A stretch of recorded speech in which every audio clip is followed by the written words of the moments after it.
Israel और Hamas की जंग जब शुरू हुई थी तब शायद ही किसी ने सोचा होगा कि इजरायल को हमास और उसके लड़ाकों के अलावा अलग अलग प्रॉक्सी गुटों का भी सामना करना पड़ेगा।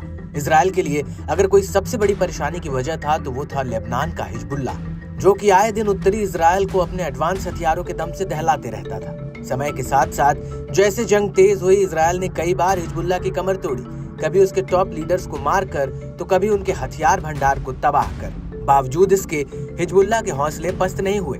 वो जंग में उसी ताकत के साथ आईडीएफ के साथ भिड़ा रहा, लेकिन करीब एक साल से लगातार वार पलटवार करने वाले इजरायल और हिजबुल्ला के बीच आखिरकार समझौता कैसे हो गया?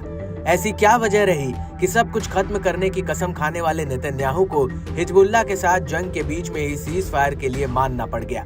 क्या हिजबुल्ला के लगातार हमलों ने इजरायली बलों को कमजोर करने का काम किया, या फिर एक के बाद एक हो रहे लगातार हिजबुल्ला के ऑपरेशन ने इजरायल के हौसले को पस्त कर दिया, या फिर हिजबुल्ला के खैबर ऑपरेशन ने आईडीएफ को झकझोर कर रख दिया, जिससे नेतन्याहू को मजबूर होना पड़ा? आइए जानते हैं कि खैबर ऑपरेशन के तहत हिजबुल्ला के हमलों ने किस तरह इजरायली बलों के नाक में दम किया।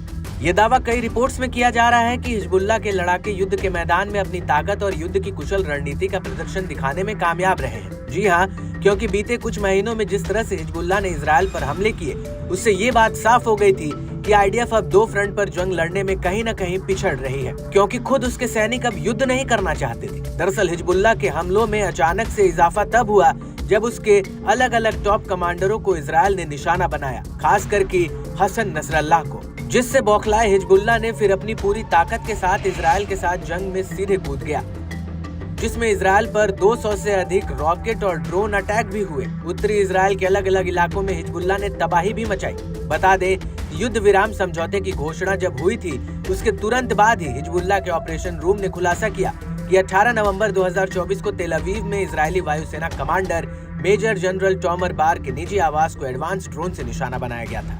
इससे पहले अक्टूबर में हिजबुल्ला के कैसरिया में इजरायली पीएम बेंजामिन नेतन्याहू के आवास पर ड्रोन से हमला हुआ था। नेतन्याहू के आवास पर ड्रोन हमले के बाद इजरायल ने बेरूत के दक्षिणी इलाकों पर हवाई हमला करना शुरू किया, जिसमें कई लोगों की मौत हुई और काफी नुकसान हुआ। इसके जवाब में हिजबुल्ला ने नवंबर में फिर से नेतन्याहू के घर को टारगेट किया और इस बार 2 फ्लेयर बम मारकर वहां दहलाया।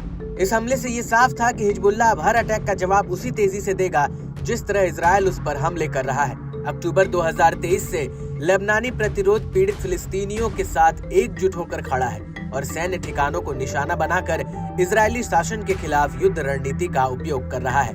और इसी कड़ी में 1 अक्टूबर 2024 को हिजबुल्ला ने गाजा और बेरूत में नागरिकों को निशाना बनाने और इजरायली शासन द्वारा किए गए नरसंहारों के प्रतिरोध में खैबर अभियानों की शुरुआत की थी और कुख्यात इजरायली साइबर यूनिट 8200 इन अभियानों का पहला टारगेट थी, जिस पर लड़ाकों ने ताबड़तोड़ मिसाइल और ड्रोन से हमले किए थे।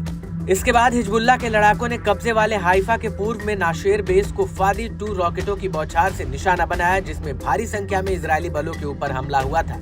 और इसी तरह हिजबुल्ला ने अपने खैबर ऑपरेशन को जारी रखा और आईडीएफ के इन शेमर बेस पर हमलावर ड्रोनों का झुंड लॉन्च किया, जो खदेइरा के पूर्व में मिसाइल रक्षा और क्षेत्रीय ब्रिगेड बेस के रूप में काम करता है। बता दें कि 1 अक्टूबर 2023 को खैबर ऑपरेशन शुरू होने के बाद से कुल 56 ऑपरेशन किए गए, जिसमें से 18 तो हाल ही में हुए हैं। इन ऑपरेशनों ने बड़े पैमाने पर इजरायल की कमर तोड़ने का काम किया।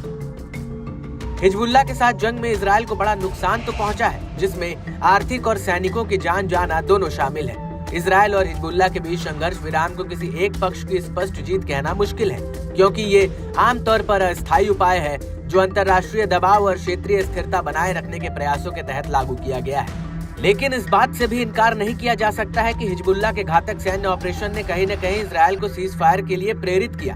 बता दें कि इजरायल और हिजबुल्ला के बीच करीब 14 महीने के संघर्ष के बाद अब युद्ध विराम लागू हो चुका है, जो कि 27 नवंबर से प्रभावित हो गया और इसकी मध्यस्थता अमेरिका और फ्रांस ने की है।